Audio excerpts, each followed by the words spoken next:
Please come. Good morning. Please sit down. Please sit down.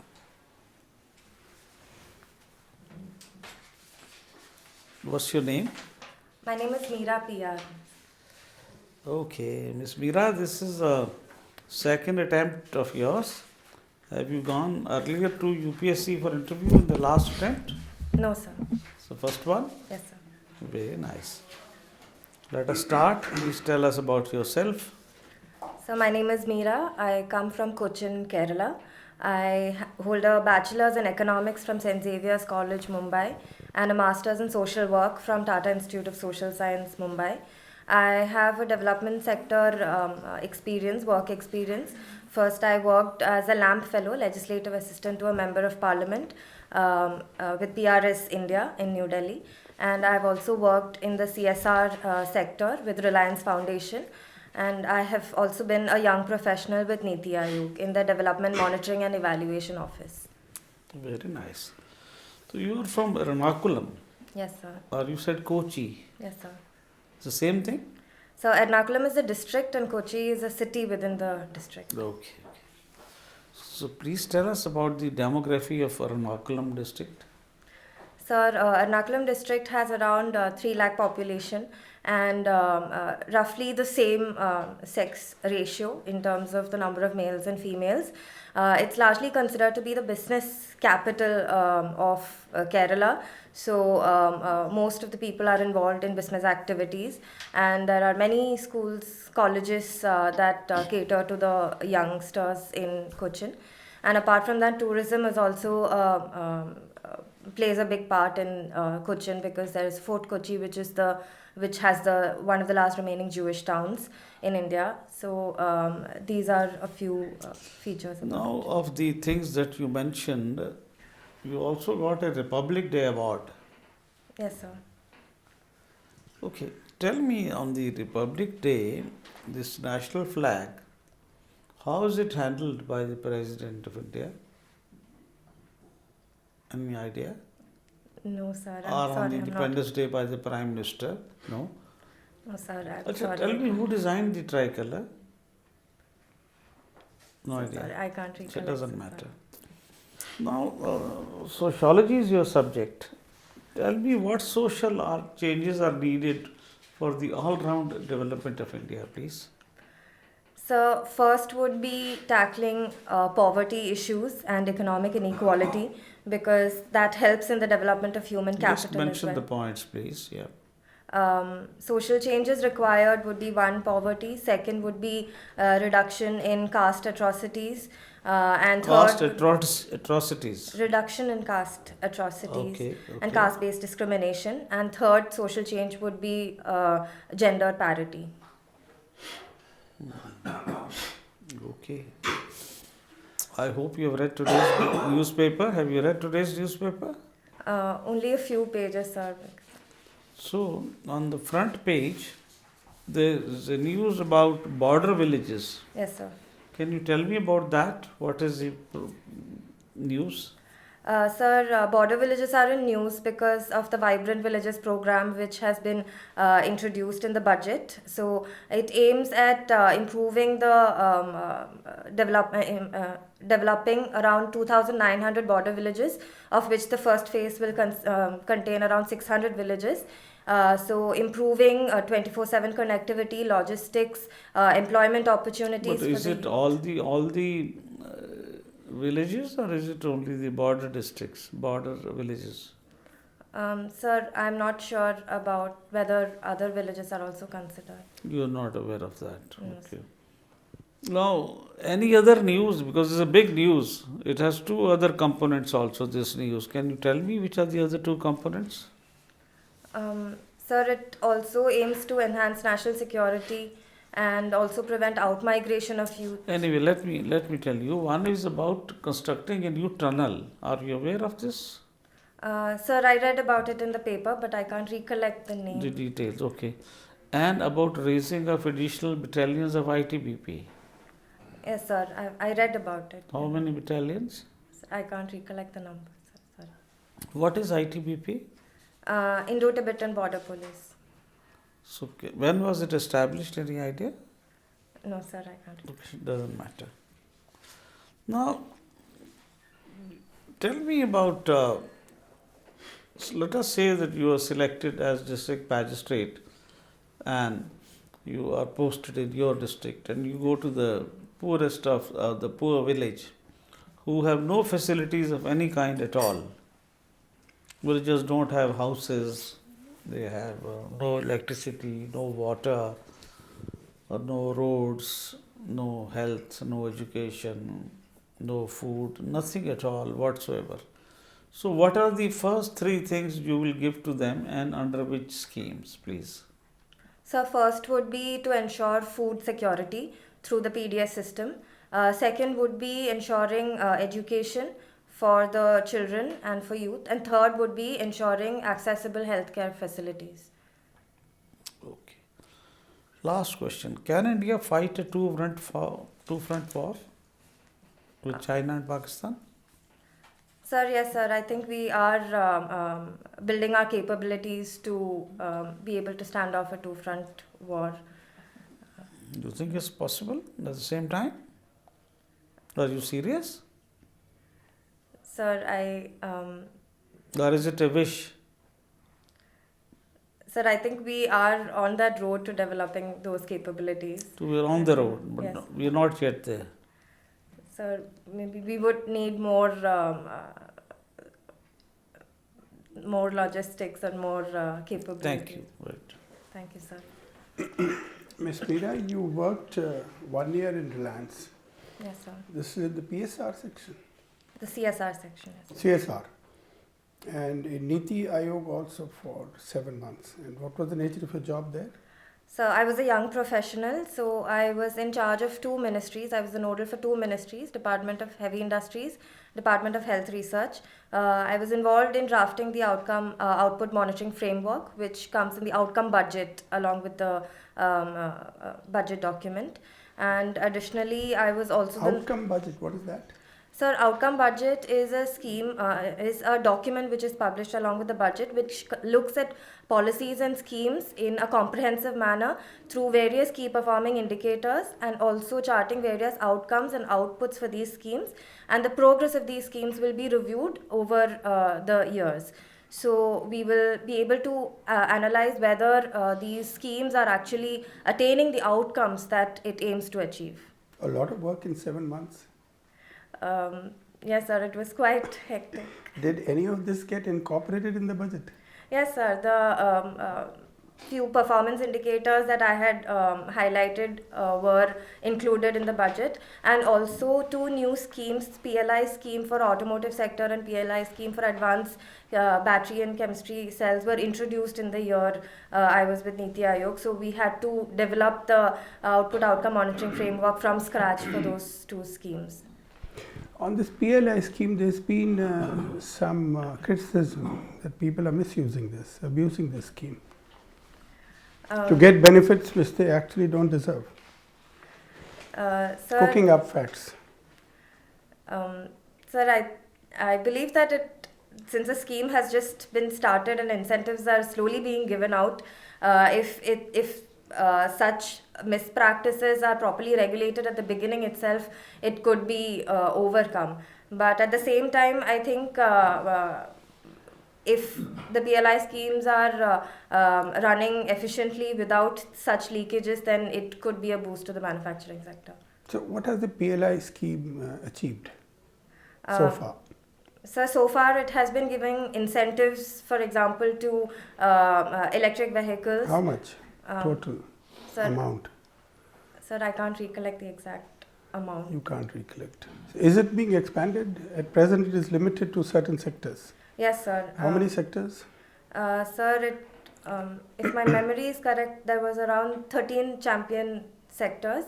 Yes, sir. But despite the PLI scheme, manufacturing from China isn't shifting to India. Sir, I believe it will take some time because a lot of these new PLI schemes, for example, for telecommunication, for automotive sector, has just been launched, and it's been in this initial, very nascent stage. So in the coming years, I believe we will see the fruits of those schemes. Okay. Now, What is the vision in the budget? Union budget? So this time the vision in the budget is for a long-term Amrit Kal. So for the next 25 years, what India aims to achieve. So this is a comprehensive long-term vision in the budget. You said nothing about the vision itself. And we just analyze the budget for us, just broadly, the overarching features of the budget. So the budget essentially has 7 pillars were highlighted in the budget. First was inclusive development through cooperative societies, self-help groups, also push for agriculture, particularly towards capital expenditure in agriculture. Second pillar was What is the outlay for agriculture in the budget? Sir, I can't recollect. Very little. Anyway, go ahead. Second was last mile delivery of services. So the aspirational blocks program was introduced, covering nearly 500 blocks. And secondly, there was also a push for the particularly vulnerable tribal groups. And in the financial sector, there's more credit being given to the MSME sector, and also yes, and then in there's green energy. The MSME sector, I'm interrupting you. We'll go back to the priorities. But the MSME sector, there was a survey conducted which said that almost 78% of the MSE sector hasn't made profit or has stagnated over the last 5 years. Sir, as far as my understanding, MSME sector has contributed. No, it has. I'm talking about 3/4 of the MSME sector not meaning stagnating. So, sir, the credit subsidies and credit guarantee schemes which have been given to the MSME sectors could help them overcome this. Okay, then finally run through the 7 priorities. You mentioned 3, I think. Yes, sir. Then there is the green push for cleaner and green energy to reach net zero carbon. Yeah, next. And green national hydrogen mission is also forms under this. Thank you. Thank you. Miss Meera, I see from your DAF that you were part of the health policy team at ICRIA for G20 Argentina Summit. Yes, sir. Does that mean you went to the Argentina Summit? No, sir. I used to work from ICRIA itself. You used to work from here. Okay, that means you have an interest in G20. Yes, sir. Why is the G20 presidency important for India? Sir, the G20 presidency places India at a very forefront in pushing also for global, pushing for India's priorities in the world, as well as to bring together various countries together, and more importantly, establishing India's diplomacy in the global forefront. Now, how is India taking action on the ground in this regard? Sir, if... Let me ask you.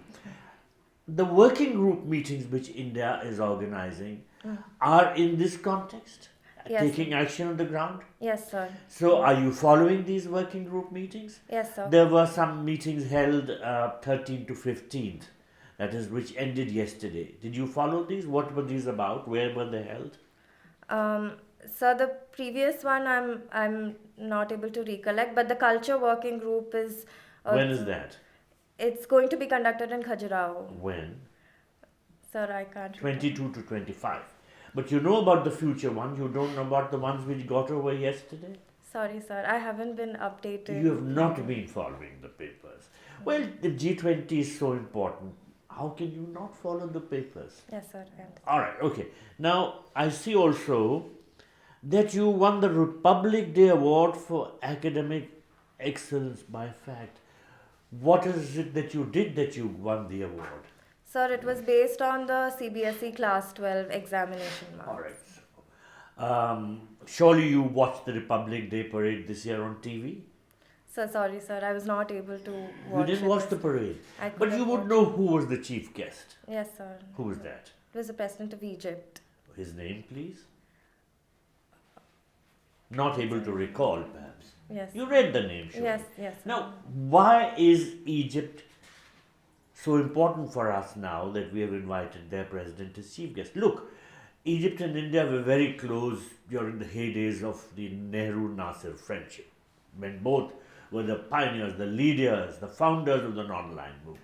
Right. Yes, sir. But Nasser was never invited as chief guest. So, what is the importance of Egypt now, in your assessment, that we have invited the Egyptian president as chief guest? Sir, I believe in terms of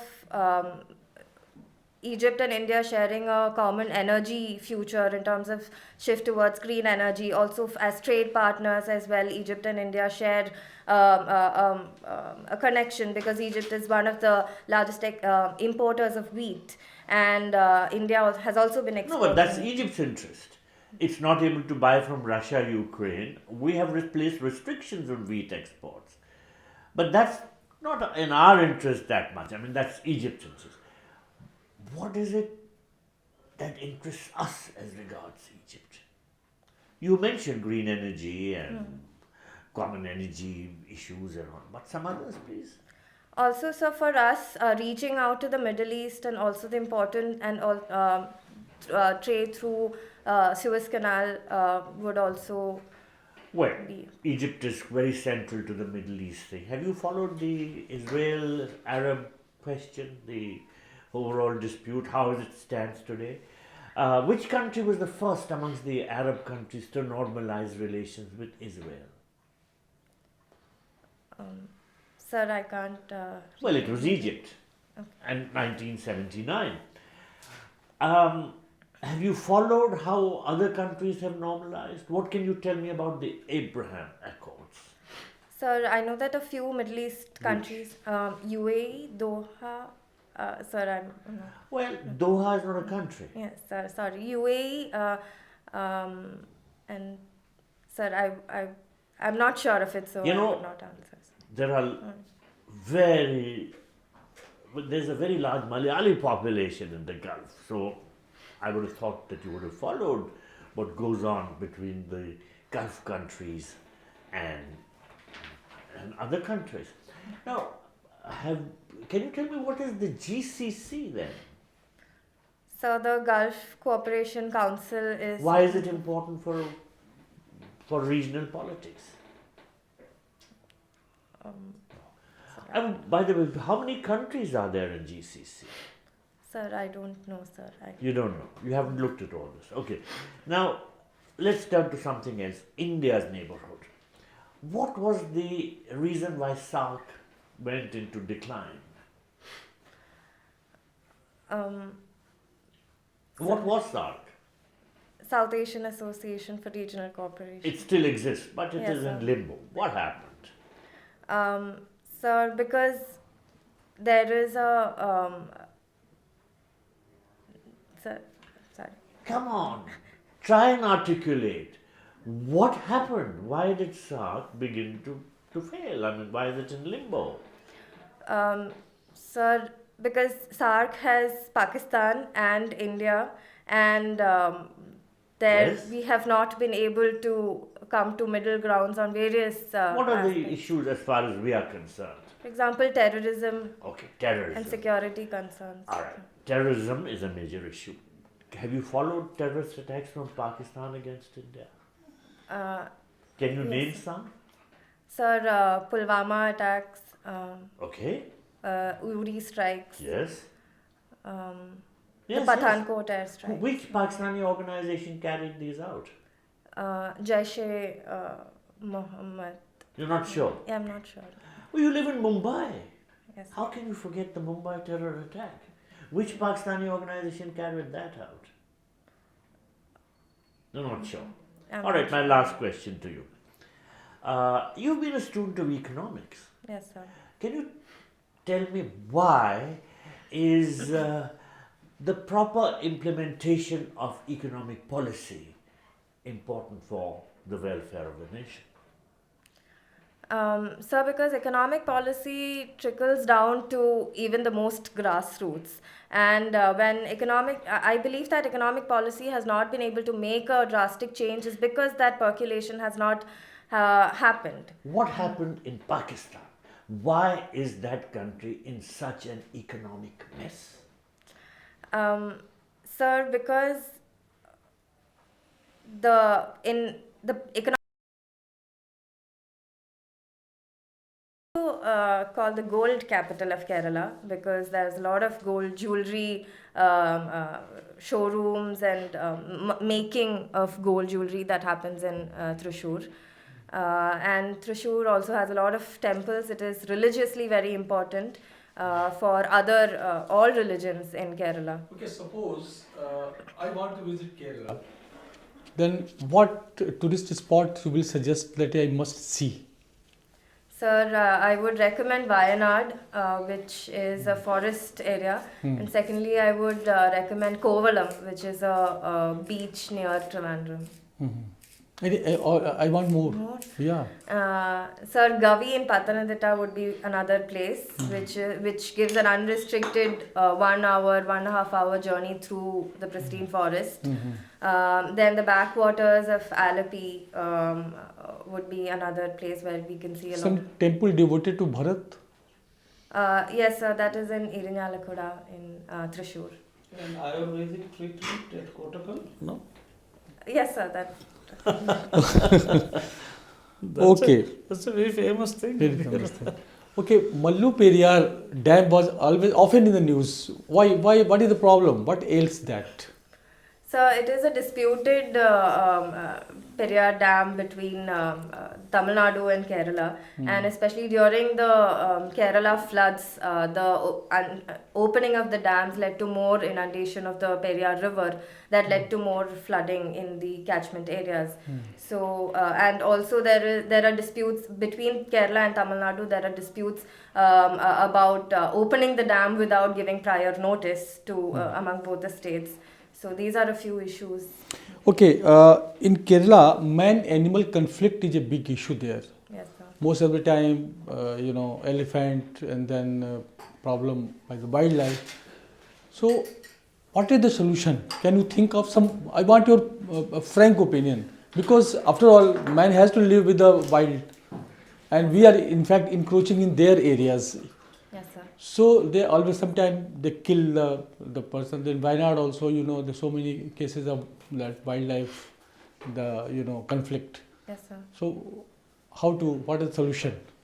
Sir, as a short-term solution, we can look at reducing the conflict in the immediate near future. For example, now elephants are being given these radar neck. I'm not sure what exactly it is called, but to track their movement, so that we will know prior to them encroaching into human land, human habitation. So that can be one. And secondly, for short term, again, more rapid response teams could be established. So that there is and with more Kumki elephants and so on, these response teams can get to work as soon as possible. And in the long term view, establishing these elephant corridors, banning tourists from encroaching too much into the forest land, and those could be the long term solutions. Okay, good. Okay, I would like to know what are the important national parks in Kerala and sanctuaries, if you can recall some. Sir, Iravikulam National Park, where there is Nilgiri Tar. Then there is. Okay. Have you seen any natural forest there in Kerala? Natural forest. In Munnar, I have seen. In Tekadi, Periyar National Park, I've seen it. Okay. Now my question is, what is the difference between a natural forest and a plantation? Because Kerala is famous for its plantations. Yes, sir. Big plantations, or rubber plantation, there is a cashew plantation. And sometimes it gives confusion also when we make the map of forest resources, they get mixed up. That gives a false notion that the forest area has increased. What did you take about it? should we include the plantation in the national forest?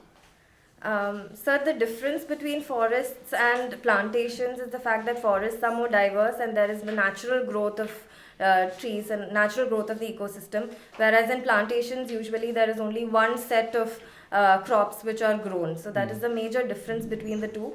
And with regards to whether the differentiation has to be made, I believe yes, it has to be made because we need to focus more on developing the natural forests rather than the plantations, because plantations eventually, an increase in land under plantation will eventually encroach into the forest lands, as it has been seen in Kerala.